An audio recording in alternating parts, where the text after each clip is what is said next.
제도 중에는 우리의 법 정서로는 이해하기 힘든 면들이 몇 가지가 있었는데요. 이번에 미국 제도에는 우편으로 투표하는 방법이 있더라고요. 여기에는 상대적으로 그 두 후보 중에 바이든이라는 분이 유리할 것으로 전망이 되었습니다. 그래서 트럼프는 자신이 불리하다고 생각해서인지 우편 투표는 불법이라고 하면서 중지 소송을 내려고 했었는데요. 오늘 아침에 보니까 바이든 이분이 대통령 선거에 되었다, 이런 소식이 이제 언론에 나오더라고요. 선거에서 패배가 확실한 지금에도 여전히 불법이다, 표를 도둑맞았다, 이렇게 말을 하고 주장을 하고, 나름의 미국의 아름다운 전통이라고 여겨지던 그 불복 선언하지 않을 것으로 그렇게 예상을 하더라고요. 또 우여곡절 끝에 바이든 후보가 대통령이 되었지만 앞으로의 그 미국의 과제가 굉장히 크다고 하죠. 그래서 어느 때보다 또 인종 간의, 또 계급 간의, 또 사회적 갈등과 대립이 혹여나 더 심화되지 않을까 많은 분들이 예상하고 또 준비하는 것 같습니다. 이러한 혼란과 갈등은 유럽도 마찬가지입니다. 최근에 오스트리아 빈에서 일어난 테러 사건은 단순히 한두 명의 일탈이 아닌 것이죠. 유럽 사회가 안고 있는 인종 간, 또 종교 간, 또 집단 간의 갈등이 폭력으로 표출된 하나의 예라고 판단할 수가 있습니다. 그래서 지금은 그 프랑스에서도 종교 간의 대립과 폭력이 심각하게 나타나고 있는 것 같고, 심지어 유럽을 이끌고 있다고 생각하는 독일에서조차도 이러한 갈등의 조짐이 조금씩 보인다고 합니다. 그래서 인종 간의, 또 계급 간의, 또 종교 간의 갈등과 위협을 잘 관리하지 못한다면 걷잡을 수 없는 혼란이 코로나19 이상으로 유럽 대륙을 휩쓸 것으로 많은 사람들이 생각합니다.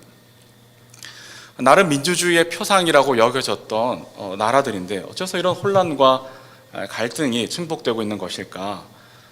여러 가지 설명할 이유가 있겠지만 저는 그 배후에는 아마도 두려움의 감정이 깊숙이 자리 잡고 있는 것이 아닌가 생각합니다.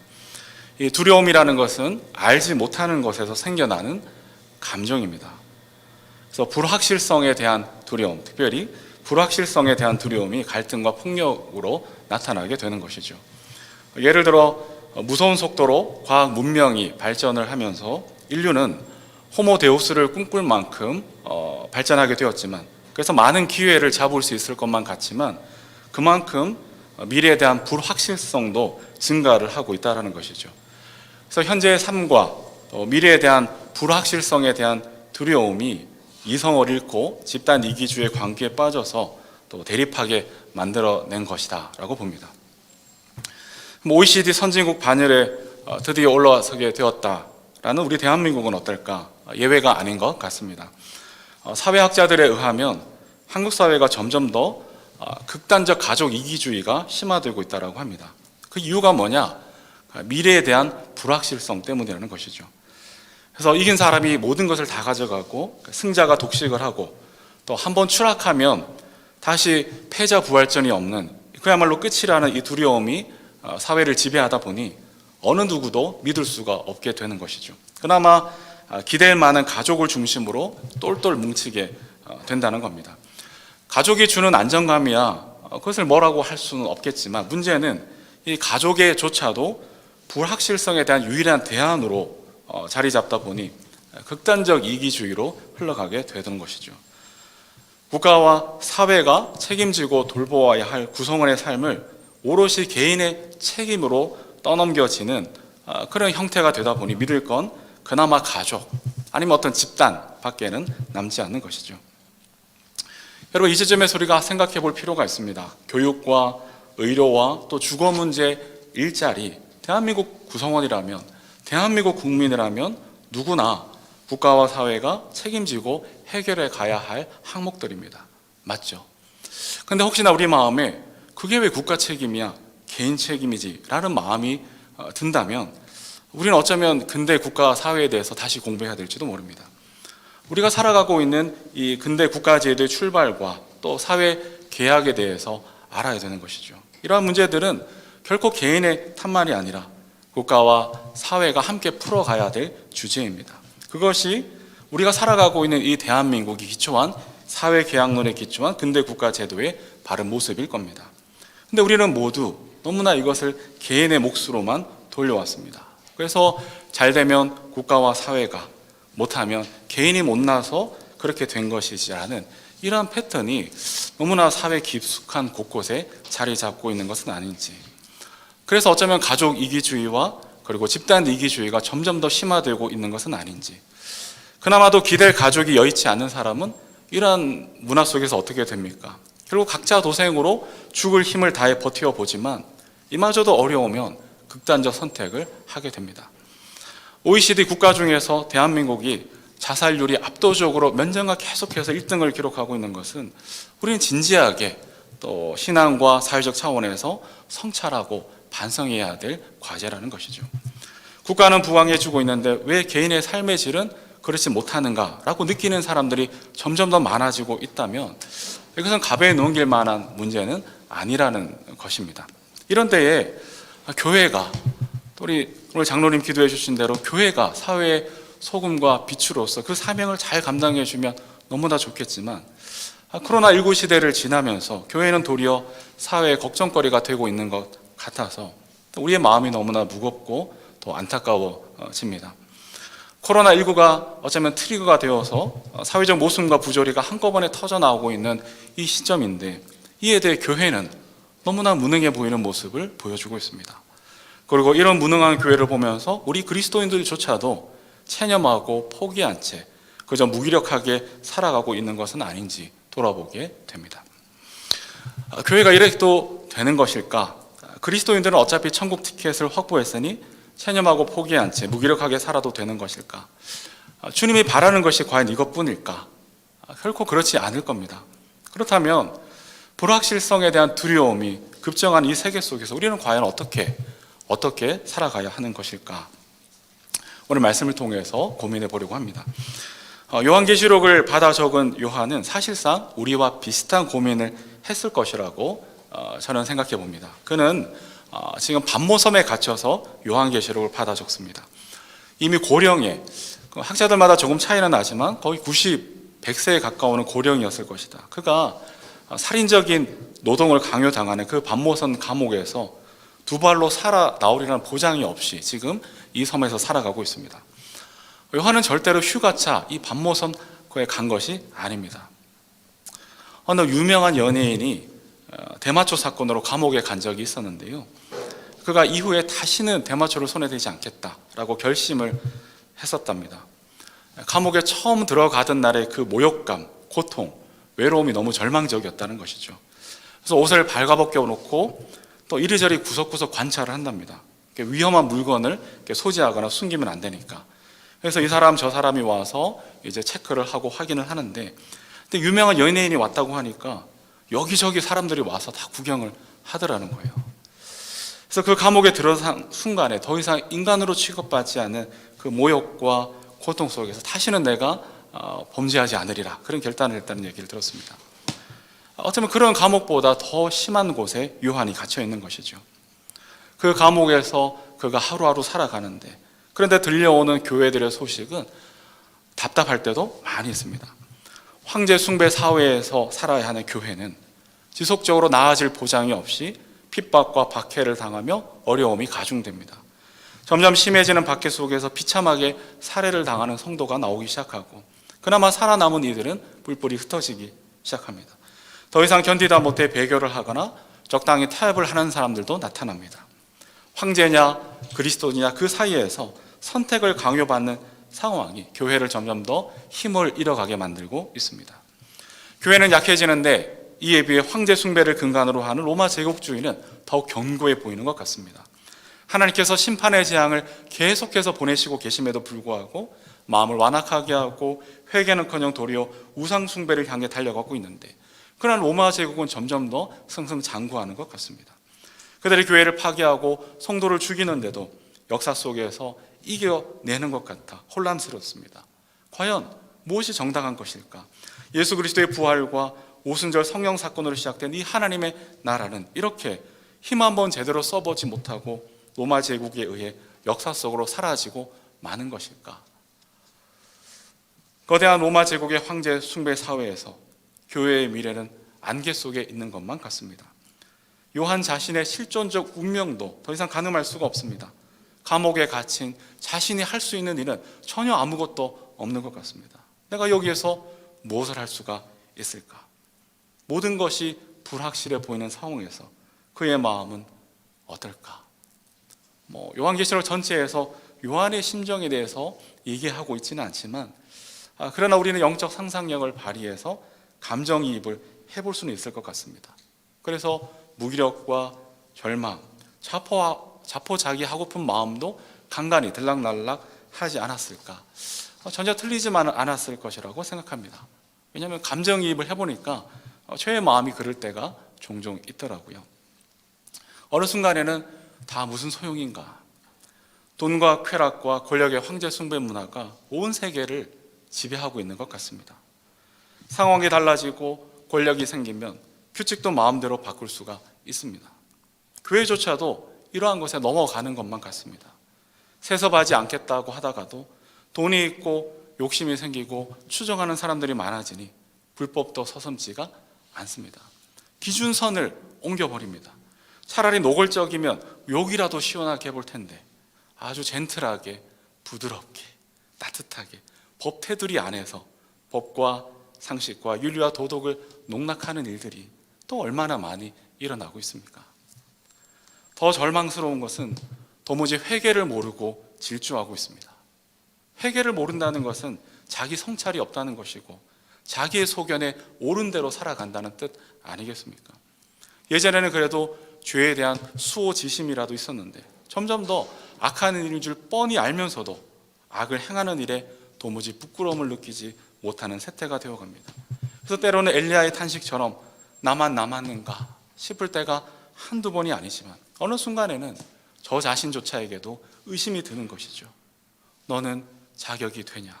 할 말이 없어집니다. 그러다 보니 교회의 존재 이유, 그리스도인의 사명이 때로는 희미해지고 불확실해지는 것만 같습니다. 어떻게 해야 하는 것이 맞는 것인지조차도 판단이 서지 않을 때가 빈번하게 발생합니다. 이런 마음을 아시는지 모르시는지 하나님은 오늘 10장에 이르러서 그동안 구전까지 이어지던 나팔 재앙 대신에 다른 환상을 보게 하십니다. 그러니까 9장에서는 5번째 나팔 재앙, 6번째 나팔 재앙이 있었고요. 그럼 순서상 뭐가 와야 되죠? 7번째 나팔 재앙이 와야 되는데 근데 그것을 11장으로 넘기십니다. 그리고 10장에 이르러서 중간에 삽입해서 새로운 맥락의 환상을 하나 보여주십니다. 오늘 10장에서 삽입된 내용의 핵심은 이렇습니다. 힘센 다른 천사가 하늘에서 내려와서는 요한에게 펼친 두루마리를 가져다 줍니다. 그리고 9절에서 요한에게 말하기를 이것을 받아 먹어라. 이것은 너의 배에는 쓰겠지만 너의 입에는 꿀같이 달 것이다 라고 합니다. 이 두루마리는 이미 요한계시록 5장 1절에서도 나왔던 두루마리입니다. 근데 요한계시록 5장 1절에서는 두루마리 안팎으로 글이 적혀 있었고 7인을 찍어 봉하여 놓은 것인데 오늘 10장에서는 이 두루마리가 펼쳐져 있습니다. 그리고 그것을 받아서 먹어라 하십니다. 그러니까 두루마리의 내용이 뭐냐? 지난번 계시록 5장에서 생각했었는데요. 에스겔 2장 9절과 다니엘 12장 그리고 이사야 29장 11절의 연관성 속에서 생각해보면 하나님의 심판과 그리고 구원에 관한 내용입니다. 그러니까 하나님의 심판과 구원에 관한 내용이 적힌 두루마리가 무엇일까? 그것은 이미 펼쳐진 책, 즉 우리에게 이미 주어진 하나님의 계시, 이 말씀, 성경으로 우리가 이해할 수가 있는 것이죠. 다시 말하면 이 하나님의 말씀을 먹으라고 하십니다. 그것이 입에는 달지만 배에는 쓸 것이다. 이것이 반모섬이라는 이 모순과 부조리로 가득한 세계에 갇혀있는 이 요한에게 주신 하나님의 답변이자 위로였습니다. 그리고 저는 오늘 이 불확실한 세계 속에서 혼란을 겪고 있는 개인의 실존과 세계 전체에게 주시는 하나님의 처방전이라고 생각합니다. 불확실한 세계 속에서 어떻게 살 것인가? 불확실한 세계를 어떻게 극복할 것인가? 주님이 주신 응답은 이 말씀을 먹어라 인 것입니다. 할렐루야. 여러분 표정을 보아하니 의구심이 드는 것 같습니다. 당혹스러운 표정을 지으시는 것 같습니다. 그래, 교회에서는 이 정답밖에 없지. 뭐 그리스도인이 그래 말씀이 정답이야 라고 하는 것 말고는 무슨 답이 있을까? 안 믿는 사람은 말할 것도 없고 믿는 우리조차도 그러나 이 하나님의 정답에 대해서 약간의 미심쩍은 마음, 100% 설득이 되지 않는 것 같은 마음이 들지도 모릅니다. 우리가 생각해보면 차라리 하나님이 감옥문을 열어주셔야 되는 것 아닌가? 로마가 망해야 되는 것 아닌가? 교회가 로마를 드디어 이기고 승리했다는 소식이 들려와야 되는 것 아닌가? 아니면 로마 황제가 최소한의 고심하고 회심하기로 결정했다라는 소식이 나와줘야 되는 것 아닌가 싶은 것이죠. 근데 펼친 두루마리라니, 하나님의 말씀을 먹으라니, 한편으로는 뜬구름 구름 잡는 얘기인 것 같은 것은 어쩔 수가 없나 봅니다. 불확실한 세계 속에서 우리가 직면한 모든 실존적 어려움을 극복하는 궁극적 해결책이 하나님의 말씀을 먹는 것이라니, 마치 아브라함에게 이삭을 낳을 것이다라고 예고한 천사들을 향해 뒤에서 비웃음 아닌 비웃음을 날렸던 그 사라의 마음이 이해가 되는 지점이기도 합니다. 무엇이 잘못된 것일까요? 그러나 여러분, 가만히 생각해 보면 하나님의 방법은 이러한 방법이었습니다. 처음부터 끝까지 하나님은 계속해서 동일한 방법으로 세계 속에서 일하셨습니다. 창세기 1장 1절에 보면 어떻게 시작하죠? 태초에 하나님이 천지를 창조하셨느니라. 그리고 1장 말씀을 쭉 보면 하나님이 말씀하시기를 빛이 생겨라 하시니 빛이 생겼습니다. 하나님이 말씀하시니 있으라 하니 이 만물이 생겨났던 것이죠. 그것이 하나님의 역사의 시작이었습니다. 또한 믿음의 조상 아브라함을 지나 모세를 통해 이스라엘의 정체성을 형성할 때에도 하나님의 방식은 똑같았습니다. 애굽에서 이스라엘을 탈출시킨 하나님, 그때는 이스라엘이라기보다 히브리 백성이 더 강했죠. 히브리라는 말은 떠돌이 이런 뜻입니다. 그들이 이스라엘 백성으로 형성되어져 가는 그 과정에 어떤 일이 있었냐? 이 히브리를 탈출시킨 하나님은 시내산에서 그들을 만나 주십니다. 이제 약속의 땅으로 진군에 들어가야 하니 아마도 준비할 일들이 한두 가지가 아니었을 겁니다. 그때 그들이 무엇을 준비했을까요? 당연히 체계적인 군사훈련을 받고 가나안의 철기 문화에 맞설 만한 무기를 제조하고 광야를 통과하는 동안에 필요한 물자들을 비축했다라고 성경은 말하지 않습니다. 그것이 아니고 그들은 그 시내 산에서 1년여 가까이 하나님은 율법을 주셨고 그들에게 말씀을 배우게 하셨습니다. 철기 문화로 무장한 그 가나안 땅으로 들어가야 하는데 고작 율법과 말씀이라니 매우 비효율적이고 쓸데없어 보일 수 있는 일이 되기도 합니다. 하지만 그것을 통해 이스라엘 백성은 더 이상 노예가 아닌 참된 자유인으로 변화되어 갔습니다. 출애굽했다고 자유인이 되는 것이 아니었습니다. 그들의 마음에는 이미 무려 400여 년 동안 종살이하면서 뼛속까지 패배의식과 노예의식이 가득 배어 있었습니다. 우리가 일제 36년밖에 식민지 생활하지 않았는데도 우리의 의식 속에 식민지 의식이 있다고 하는데 하물며 400여 년간 종살이를 했던 그들의 뼛속에 얼마만한 패배의식과 노예의식이 있었을까? 그래서 그들은 조금만 힘들어도 애굽으로 돌아가자고 시위하고 그때가 더 좋았다라고 외치면서 모세에게 돌을 던져서 죽이려고 했었습니다. 외적인 환경이 극적으로 바뀌었지만 달라진 것은 없었습니다. 여전히 노예로 살았고 여전히 패배자로 살았습니다. 왜냐하면 사람은 외적 환경이 바뀐다고 쉽게 변하지 않기 때문입니다. 중요한 건 지금까지 외적인 환경이 심어주었던 그들의 노예의식을 걷어내고 자유인의 심장을 가질 필요가 있었습니다. 그래서 어떻게 해야 할까? 하나님의 말씀으로 재창조되어져 가는 과정이 필요했던 것이죠. 사실 노예에게는 법이 필요 없습니다. 율법은 자유인이 누리는 특권입니다.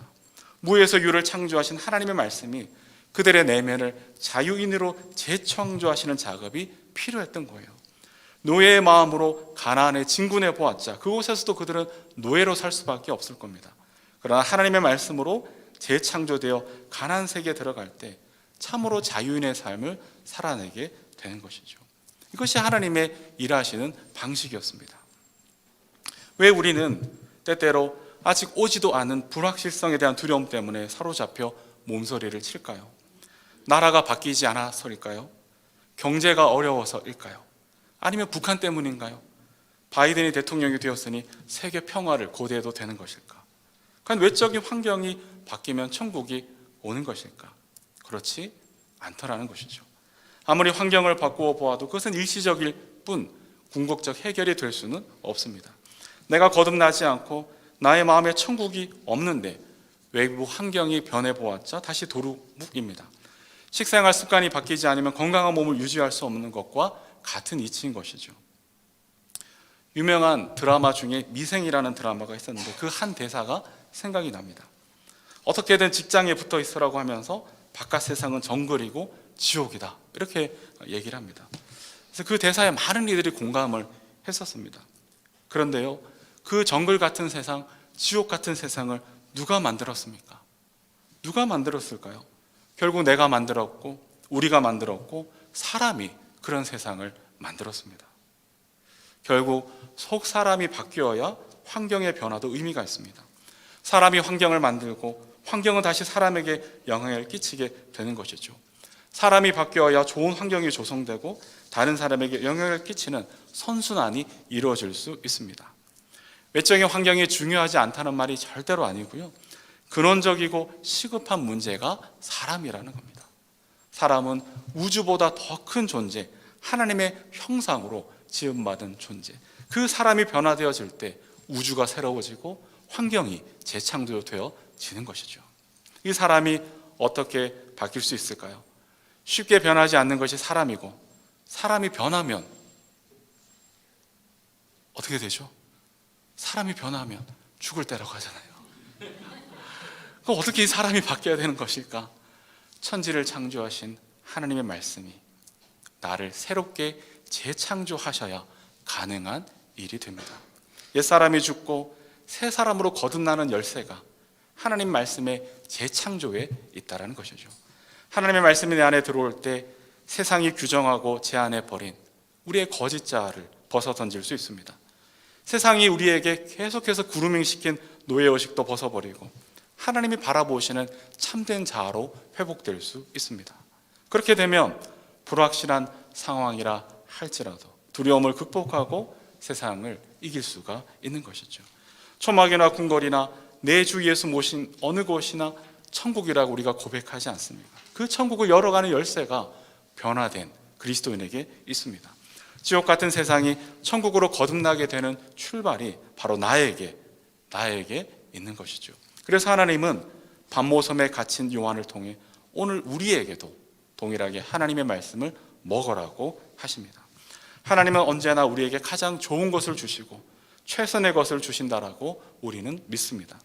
반모섬에 갇힌 요한에게도 하나님의 말씀을 주셨습니다. 그곳에서 빵도 필요하고 감옥에서 풀려나는 것도 절실하지만 하나님의 말씀을 먹으라고 하십니다. 모순과 부조리로 가득한 세계에서 당장에 필요한 것들이 산더미처럼 쌓였지만 오늘 하나님은 우리에게 하나님의 말씀을 먹으라고 하십니다. 바로 여기에 내가 사는 길이 있고 우리가 살고 교회가 살고 세상이 사는 길이 있는 줄로 압니다. 여전히 마음에 의구심이 든다면 하나님의 말씀이 의심스럽거나 내가 믿지 않거나 둘 중 하나이지 않겠습니까? 하나님의 말씀이 의심스러울 수는 없으니 결국 내가 믿지 않아서가 아닐까요? 그렇다면 어떤 다른 것을 들이밀어야 우리의 마음이 만족될 수가 있겠습니까? 아무런 소용이 없습니다. 오늘 저에게는 하나님의 말씀을 먹으라는 이 명령이 마치 제자들을 부르시면서 나를 따라오너라 하신 부르심으로 들리는 것 같습니다. 이것에 대한 우리의 선택은 두 가지입니다. 따르거나 뒤돌아서거나, 하나님의 말씀을 먹거나 그렇지 않거나. 어떻게 하시겠습니까? 하나님의 말씀을 먹어라, 이것이 요한을 통해 우리에게 주시는 하나님의 답변인 줄로 믿습니다. 그런데요, 이때 하나님은 읽어라 하지 않고 먹어라 하신 그 의미를 우리는 잘 새겨야 할 줄로 압니다. 요한도 처음에는 기록하려고 했습니다. 그러나 주님은 기록하지 말고 먹으라고 하십니다. 읽어라 하지 않고 먹어라고 하십니다. 이에 대해 유진 피터슨은 그의 책을 통해 우리에게 중요한 통찰들을 제시해 줍니다. 그러니까 하나님의 말씀을 먹는다는 것은 단순히 지적 동의나 인지적 차원의 활동이 아니라는 것이죠. 하나님의 말씀을 먹는다는 것은 단순히 정보를 모으고 지식을 쌓고 오늘 실천할 목록을 기록하는 정도가 아니라는 겁니다. 그래서 이 얘기를 한마디로 말하자면 내가 먹는 그것이 곧 나이다 라는 말이 있는데요, 하나님의 말씀을 먹는다는 것은 내가 읽은 말씀이 바로 내가 되는 것이라고 합니다. 즉 읽은 말씀대로 살아가는 것이죠. 성경이 나의 생각과 나의 행동과 결정에 있어서 최종적 발언권을 갖게 하는 겁니다. 최종 발언권을 갖게 하는 것이죠. 여러분, 어떤 말씀을 읽으셨습니까? 그 읽은 말씀이 내가 되고 그 말씀이 발언권을 가지고 그 말씀대로 살아내는 것, 그것이 하나님의 말씀을 먹는 삶이 됩니다. 바울과 어거스틴, 토마스 아퀴나스, 루터, 혹시 아는 이름 있으세요? 다 아는 이름이죠. 근데 유명한 대단한 사람들이잖아요. 바울, 어거스틴, 토마스 아퀴나스, 루터. 어떤 신학이나 신학이 큰 흐름을 바꾸었다고 평가받는데 그 흐름을 잇는 신학의 거장 중에 저는 칼 바르트가 있다라고 생각을 하는데요. 이 사람은 원래 자유주의 신학자였어요. 근데 자신의 스승이었던 하르낙이 신학적 결론에 의해 히틀러를 지지하는 것을 보고 마음에 실망을 합니다.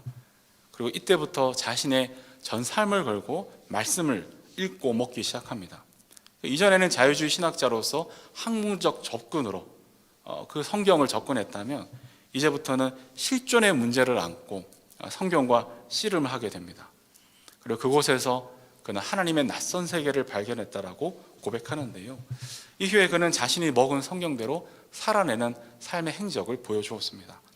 우리가 잘 아는 본 회퍼와 함께 고백교회에 참여하면서 히틀러 체제에 대해서 자신의 방법으로 저항을 함으로 자신의 삶을 헌신했습니다.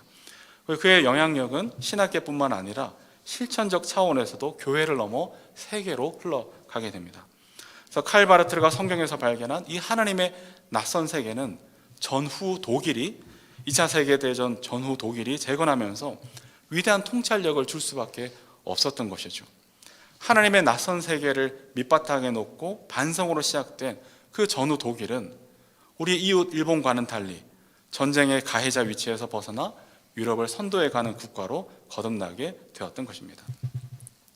미국 문학의 아버지로 일컬어지는 소설가 존 업다이크라는 사람이 있습니다. 그가 1997년에 캠피온상을 받으면서 칼 바르트에 대해서 이런 말을 합니다. 보통 이제 상을 받으면 감사한 사람들에게 인사말을 하잖아요. 근데 칼 바르트에 대해 이런 헌사를 합니다. 작가인 자신에게 진리는 거룩하며 진리를 이야기하는 것은 고귀하고 가치 있는 일이다. 우리 주변의 실제는 창조된 것이며 그것은 축하할 만한 가치가 있는 것이다. 사람은 근본적으로 불완전하지만 또한 근본적으로 소중하다는 것을 알려준 것은 바르트가 재발견한 성경에 게시된 기독교 신학이었다. 이렇게 시상식에서 말을 합니다. 그러니까 말씀을 먹고 말씀대로 살아낸 그 칼 바르트가 한 사람의 문학가에게 그리고 나라와 교회에게 어떤 영향을 끼치며 결과를 나타내는지를 보여주는 살아있는 예시인 것이죠. 무엇이 이 한 사람을 그토록 위대하게 만들었을까? 바르트 부르크 성 구석방에서 외로이 말씀을 번역했던 루터처럼 자신의 전 존재를 걸고 하나님의 말씀을 먹었던 한 사람을 통해 하나님은 독일의 양심을 일깨우시고 교회와 국가를 재건하게 하시고 지금도 하나님의 낯선 세계를 비전으로 우리에게 보여주고 있는 것이죠. 여러분, 심장이 요동치지 않으십니까? 하나님의 말씀 앞에서 우리의 심장이 다시 뜨거워지기를 기도하면 좋겠습니다. 눈앞에 보이는 것들이 아무리 절망적이고 불확실하더라도 말씀으로 천지를 창조하신 이 하나님의 말씀이 정답인 것을 붙들고 끝까지 밀고 나가는 우리가 되어야 하겠습니다. 이 하나님의 말씀이 다시 교회를 힘있게 일으키실 겁니다. 이 하나님의 말씀을 먹는 그리스도인들을 하나님이 위대하게 만들어 가실 것입니다. 그리고 그런 교회와 사람이 이 지옥 같은 세상을 천국으로 세워가게 하실 것이라는 겁니다. 물론 하나님의 말씀을 먹는 일은 만만치는 않습니다. 그래서 입에는 달지만 배에서는 쓰다라고 하지 않았을까. 예전에 우리 집 큰아이가 어릴 적에 그 초등학교 1학년 때, 전에도 말씀드렸던 적이 있던 것 같은데, 그 다른 아이들보다 그 어깨 하나보다 더 큰 아이가 이렇게 늘 맞고 다녔어요. 그래서 오늘 너무 이렇게 화가 나서, 야, 너도 때려. 이렇게 하면 때릴 수 있어. 이렇게 이제 막 가르쳐 주셨어요. 막 그렇게 격려를 했단 말이죠.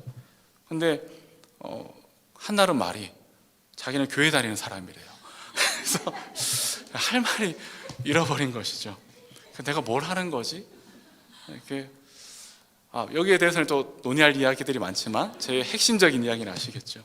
아이들의 눈에 자칫 신앙과 삶이 따로 노는 것처럼 보이지는 않을까. 저에 대한 자책감과 정죄감이 아니라 그만큼 쉽지 않다라는 것이죠. 이 하나님의 말씀을 우리가 정답으로 받아들였지만 이거에 대한 해석부터 시작해서 이 말씀대로 살아가는 일이 만만치 않은 것이죠. 그러나 우리가 말씀대로 살아가겠습니다. 이 말씀을 먹기로 결정한다면 살아계신 주님의 성령께서 이 말씀을 통해 우리의 삶에 적절하게 해석하게 하시고 적용하게 하시고 이 말씀대로 살아낼 힘을 주실 것이라고 저는 믿습니다. 그래서 공동체가 중요합니다. 포기할 수가 없는 것이죠. 서로를 격려하고 중보해 주는 일이 무엇보다 소중합니다. 왜? 이 거친 세상에서 이 말씀을 해석하고 적용하고 살아내는 일이 개인으로서는 만만치가 않기 때문입니다. 그래서 공동체가 격려하고 자신의 깨달은 말씀을 나누고 그 말씀으로 기도하는 그 교제 속에 우리는 말씀의 사람으로 하나가 되어가고 깊이 있게 익어가게 되고 내가 읽은 그 말씀, 내가 먹은 그 말씀이 바로 내가 되는 그 놀라운 역사를 경험하게 되는 것이죠. 정리하겠습니다. 주님은 요한에게 기록하지 말고 먹으라고 했습니다. 읽는 것에 거치지 말고 먹으라고 했습니다. 삶으로 살아내라고 하셨고 읽은 그 말씀이 곧 내가 되라고 하셨습니다. 나의 살아가는 교회가 그런 공동체, 그런 교회가 되기를 소망합니다. 이 지점에서 공동체의 힘이 무엇보다 크게 발휘되기를 기도합니다. 그래서 성경에서 발견해낸 이 하나님의 낯선 세계를 두려움으로 가득한 이 세상의 눈으로 시각적으로 구현해가는 우리 모두가 되어질 수 있기를 주님의 이름으로 축복합니다. 아멘.